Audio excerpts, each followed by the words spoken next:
3 tips on how to manage procrastination. Can you create a fortune simply by not procrastinating? Watch this video to know more. Here are some interesting statistics. Author P. Steele in his book, The Procrastination Equation, says that 95% of people put their work off. Essentially, they procrastinate, and the remaining 5% tell lies. Is it really so? I'll prove you how. Now, to do that, we need to look at the anatomy of procrastination. The why, the what, and the how. Why people procrastinate? What is this animal called procrastination? And how can you address them? So let's start with the why. So to understand the reason people procrastinate, we need to look at 2 factors, intrinsic and extrinsic. Now, intrinsic factors are related to your subconscious mental model in terms of their relationship with the work at hand. How does your mental model perceives the work that you have chosen to do or are doing? Now, if you really don't like your job, or if you don't like, doing your job, or if you're not passionate about your job, what ends up happening is a sense of apathy or boredom creeps in. Your mind wants to come out of that activity because it doesn't fit into the preferred purpose of the mental model. Now, when that happens, you're trying to sneak your way out to find yourself peace and stability in the form of social media just to distract yourself. And that is where the extrinsic factors come in, right? So these 2 factors kind of govern your sense of procrastinating things. Now, I'll give a very personal experience, but before that, let's look at 2x2 matrix of these 2 factors. Now, on the x-axis, you have something called degree of turbulence. So the more sorted your intrinsic factor is, the lesser the turbulence, and vice versa, right? So on the right hand side of the x-axis, you have high turbulence, means your mind is not settled. On the y-axis, you have degree of disturbance. Now, quadrant 1 is super productivity, no external disturbance, and your mind has less turbulence. Quadrant 3 is super distracted. Quadrant 2 is disengaged, and quadrant 4 is productive. Now, you will automatically get an answer why I'm calling quadrant 4 productive and quadrant 1 super productive. And the way I found an outlet is that I'll prepare for CAT. That was the fad of those times, 2005. So I thought I'm going to start my preparation for CAT, ZAT, etc. And I was scrambling for time. So what I used to do is during my shift hours, I used to find an isolated location in the shop floor and do a study for a couple of hours.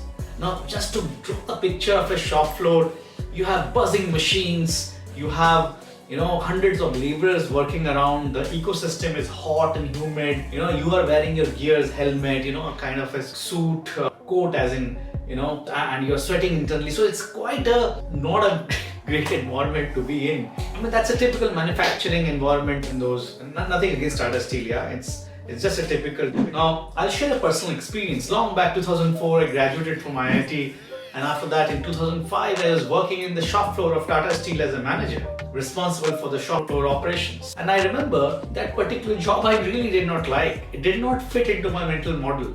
Forget about passion, even survival, I want to run away from there.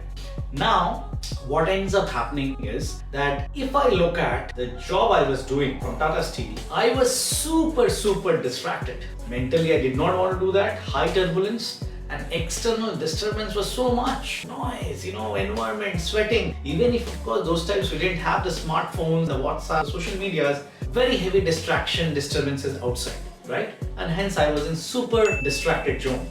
But those couple of hours I used to steal from my work life to sit in an isolated location to do my studies for CAT, which would be reading a book, doing some RC, doing some MBA, quick maths and DI and logical reasoning, etc. I was reasonable degree of productive.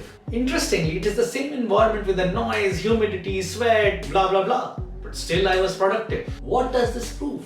It simply proves 2 things. Number 1, procrastination is contextual. It is not the person who is a procrastinator. A person procrastinates with respect to the activity in hand.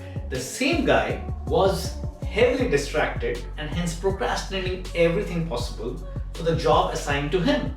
And the same person, when he was studying for his preferred career aspiration, he was engaged and he was productive under the same set of environment. So that's number 1. It's not the person, it's the person's relationship with the activity. That is what defines procrastination. Number 2, the intrinsic factor has a far more weightage in deciding whether you procrastinate or not as compared to the extrinsic drivers. Extrinsics are important, but intrinsic factor rules the roost. See, I said quadrant 4 productive and quadrant 1 is super productive. I said so because even if external disturbance were there, but I'm still productive. Unlike quadrant 2, where when I have high turbulence, I'm disengaged, productivity level is low, right? So conclusion there is that intrinsic factor has a more important weightage or higher weightage than extrinsic factors. So the next point is, what is procrastination? Now, to understand this, we will need to look at 3 variables that is needed for anything to do with procrastination. 1, the start date, 2, the end date, and 3, the scope of the activity that needs to be completed, right? So, these are 3 things, the boundary conditions that defines an ecosystem of procrastination. Now, we'll look at various kinds of procrastination. Type 1. Let's say your work scope is defined and your deadline is defined, the end date is defined, right? And start date is what you control. Now, I'm going to borrow these ideas from a famous TED talk on procrastination by Tim Urban, right? And contextualize it to my own life experience. Back during my MBA days in XLRI, I remember we used to be given assignments by our professors which had to be completed within the trimester, which is essentially around 2 months. Yeah, and it's a group assignment, 4 of us would come down, we would plan things, and then everything disappeared. Now, plan looked something like this, and the 2 months changed to 1 month, and the 1 month changed to 15 days, and then it changed to 7 days, and nothing worked. And this is how the graph looked like. Now, when it was 3 days, then everybody woke up. The sleeping monster woke up in all 4 of us, and we knew that we had to submit it before the deadline, and we had sleepless nights, and we completed the capstone project and submitted. Of course, we passed. But the point is this the right way? Now see, you will have 2 kinds of outcomes. A, there's a school of thought which believes, yeah, this is okay, we worked on super productivity, saved our time, gave the deliverable, passed it at a high ROI, fair. But this will work when the activity you're looking at is at a very mediocre level. Passing an exam, a project submission, what can be more mediocre than that? It's not the real challenges. Had it been about excelling in that project, had the challenge been excelling in the exam or excelling in the corporate world, this approach will not work. If you want to gain mastery, you want to gain excellence, it has to be consistent effort and done in the right way, meant to be done. Yeah, and you cannot afford to procrastinate. That was the first type. Now I look at type 2 and type 3 of procrastination. It's very interesting.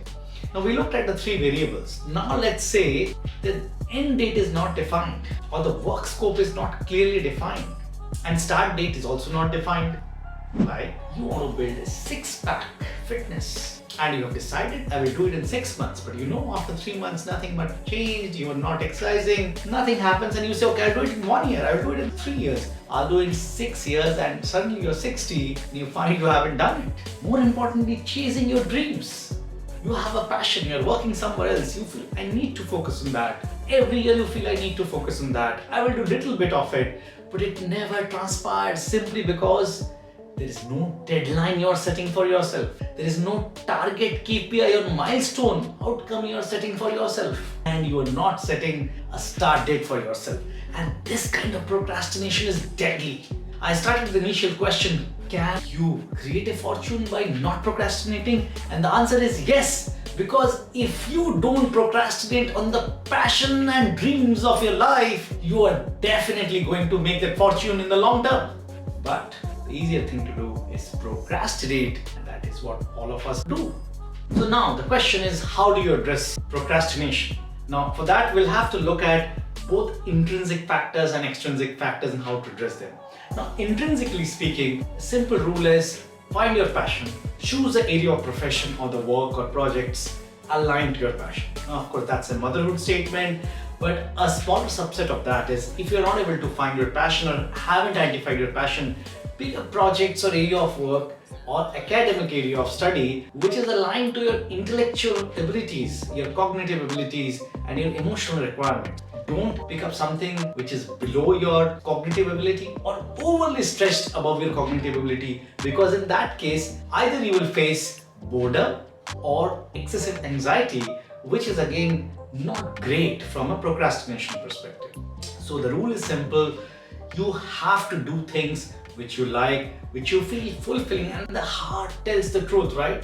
Extrinsically speaking, we know the world is full of distraction by social media, web, YouTube, emails, phones, the accessibility has increased so much more, and you have to be extremely cautious to make sure that your productivity is not impacted, you're not distracted, disturbed, and hence you safeguard you or ring fence you from procrastinating on the important things that you need to do. And why it is important? Because this distraction will simply take away the time, and you will borrow that time from doing meaningful activities that you should have done, right? Okay, now some of the hacks. Number one, make sure once you've identified your passion, you have a target outcome very clearly defined with a specific deadline. Once that is done, set up interim milestones, weekly targets, and very important, daily activity list, checklist to be planned one day in advance. Please use an organizer. I have been using it and it has been extremely beneficial in terms of planning my day. Slot your activities by hours, have some buffer in between, but make sure you do it one day in advance so that you are very clear on the prioritization of activities, the dependencies, and the risks involved. Number two, have digitally detox zones across the daily schedule, which means that plan your day in such a way that you allocate the time when you can access the social media or usual distraction like news, etc., and not disturb your work day. Number three, delayed gratification. If there is a WhatsApp notification, if there is a phone call from a friend, if there's a non-urgent email, you have to stop the urge of responding it ASAP.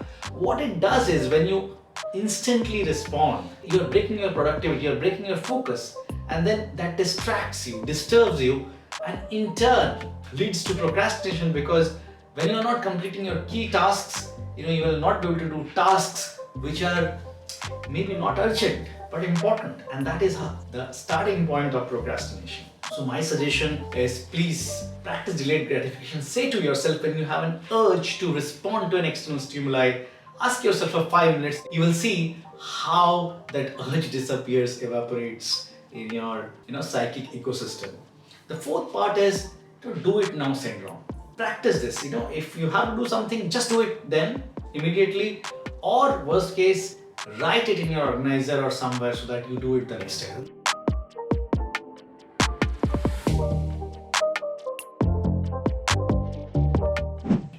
So that's it for today. Please share your comments, perspectives, questions in the comments box. If you enjoyed the content, please do not forget to click the like button, and please do subscribe to the channel so that my new videos can reach out to you. Thank you very much. Stay focused.